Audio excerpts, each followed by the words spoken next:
The question is that the committee do now adjourn. I call the member for Bradfield. Thank you, Madam Deputy Speaker. Madam Deputy Speaker, licensed clubs play a vibrant part in the fabric of Australian communities, and my electorate of Bradfield is no exception. One of the key clubs in my electorate is the Asquith Leagues Club. This is an important local institution. It has approximately 7,000 members and employs 70 staff. The club provides many facilities for its community, events, activities and entertainment, as well as food and beverage. It also provides valuable support for community events and organisations. Indeed, Madam Deputy Speaker, I have been pleased to hold several of my own community meetings at the club. Like clubs and pubs around Australia, poker machines are one form of the entertainment options provided by the Asquith Leagues Club. This is an activity, Madam Deputy Speaker, that the government's proposed mandatory pre-commitment for poker machines seeks to curtail. This is a move that hundreds of thousands, if not millions, of Australia's recreational gamblers strongly oppose. Members of the Asquith Leagues Club have lent their voice to this chorus of concern by way of a petition that was recently presented to me at the club opposing the reform. It is a petition with approximately 460 signatures. It notes that ordinary Australians who want to gamble responsibly should not be treated as problem gamblers. I endorse the sentiments of these members of the Asquith Leagues Club and others who have signed this petition. There is a balancing act in this debate, Madam Deputy Speaker. There are, of course, let us acknowledge, problem gamblers in Australia, and there should be appropriate measures to protect their interests. According to the Productivity Commission, less than 1% of Australians are problem gamblers. A further 1.7% of the population are at moderate risk from gambling.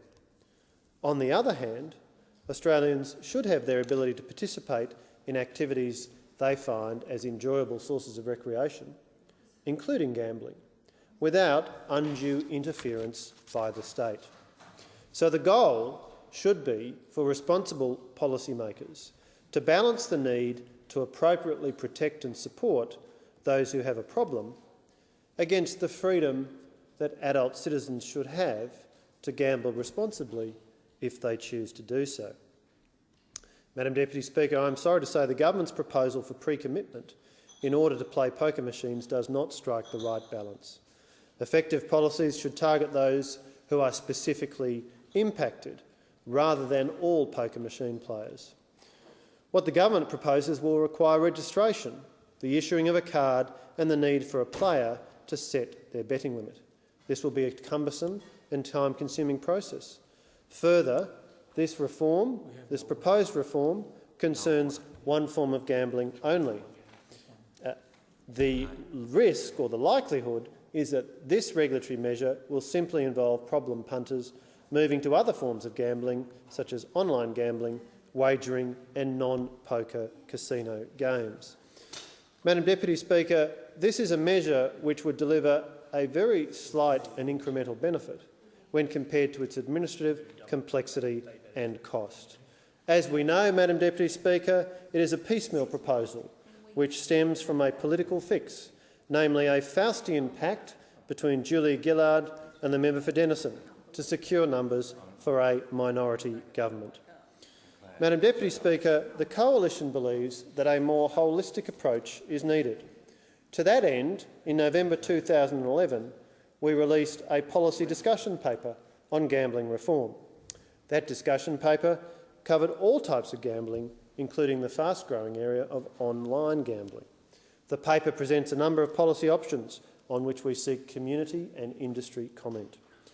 Amongst the options in the paper are a national voluntary pre-commitment program, more and better targeted counselling and support services, prohibiting betting firms offering credit to gamblers, and prohibiting the promotion of live odds during the live broadcast of a sporting event.